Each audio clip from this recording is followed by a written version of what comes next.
নবম দশম শ্রেণীর শিক্ষার্থীরা, আর কিছুদিন পরেই তোমাদের অর্ধবার্ষিক পরীক্ষা। আর মাত্র 21 থেকে 22 দিন পরে কিন্তু তোমাদের পরীক্ষা অনুষ্ঠিত হবে। তো পরীক্ষার ডেট এবং রুটিন ইতিমধ্যে তোমাদের কাছে প্রকাশ করে দেওয়া হয়েছে।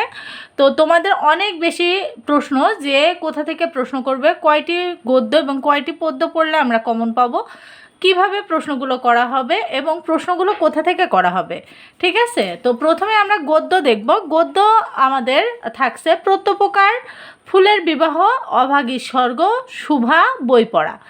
মাত্র এই 5টা পড়লেই কিন্তু আমাদের কমন চলে আসবে।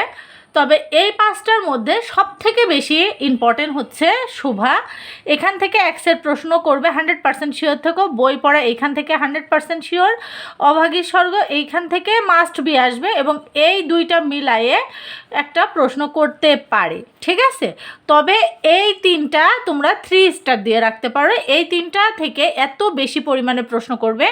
শুভা, বই পড়া এবং অভাগী স্বর্গ এখান থেকে MCQও অনেক বেশি আসবে এবং সিকিউ অর্থাৎ সৃজনশীল 3 সেট আসবে এবং সংক্ষিপ্ত প্রশ্ন এখান থেকে 6টা আসবে, ঠিক আছে। তো সেভাবে তোমরা একটু পড়ো। আর প্রশ্নগুলো যদি তোমরা চাও সাজেশন আকারে তাহলে অবশ্যই দেওয়া হবে, তার জন্য অবশ্যই কমেন্ট করে জানাতে হবে।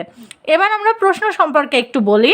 প্রথমত গদ্য অংশ থেকে তোমাদের 4টি সৃজনশীল থাকবে এবং কবিতা অংশ থেকে 4টি সৃজনশীল থাকবে, মোট 8টা সৃজনশীল থাকবে। গদ্য থেকে যে কোনো 2টা তোমাকে অ্যান্সার করতেই হবে, অর্থাৎ এই যে 5টা আছে এই 5টা থেকে 60 সেট দেওয়া থাকবে। সেখান থেকে তোমার কম করে হলেও 2 সেট প্রশ্নের অ্যান্সার করতে হবে বাধ্যতামূলক।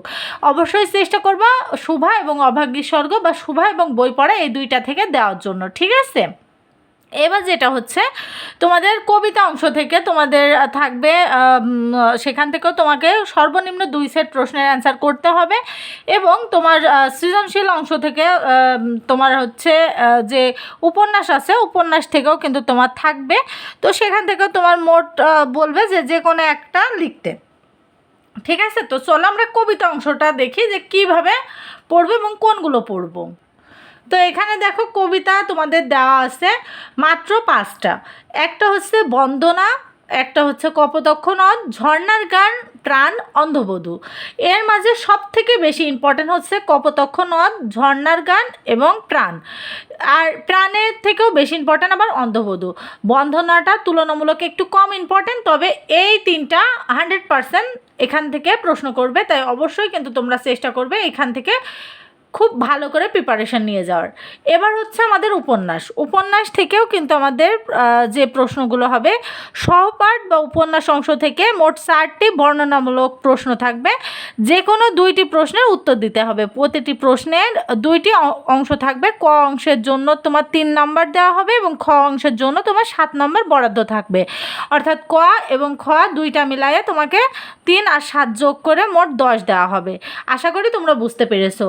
তো এখানে উপন্যাসে যে 2টা আছে 1971 এইটার প্রথম অর্ধেক তোমরা পড়বা এই অর্ধবার্ষিক পরীক্ষার জন্য এবং বহির্পীর যে উপন্যাসটা আছে সেইটা তুমি শেষ অর্ধেকটা পড়বা, ঠিক আছে।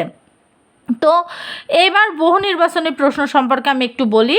বহু নির্বাচনী প্রশ্ন হচ্ছে তোমার 30 নম্বর থাকবে, গদ্য থেকে 15টি এবং কবিতা থেকে 15টি, মোট 30টা প্রশ্ন থাকবে। সব কয়টির অ্যান্সারই তোমাকে দিতে হবে, প্রত্যেকটার জন্য তুমি পেয়ে যাবে 1 মার্ক করে। তো এই ছিল আমাদের আজকের এই সাজেশন। আজকের এই সাজেশনে আশা করি তোমাদের 100% কমন থাকবে। কে কোথা থেকে দেখছো এবং কোন স্কুলে পড়াশোনা করো অবশ্যই কমেন্ট করে জানিও। তোমাদের কমেন্টের উপরে ভিত্তি করে কিন্তু পরবর্তী সাজেশন আমরা দিয়ে দিব। আর কোন কোন সাবজেক্টের সাজেশন পেতে চাও অবশ্যই কমেন্ট করে জানিও। ধন্যবাদ সকলকে।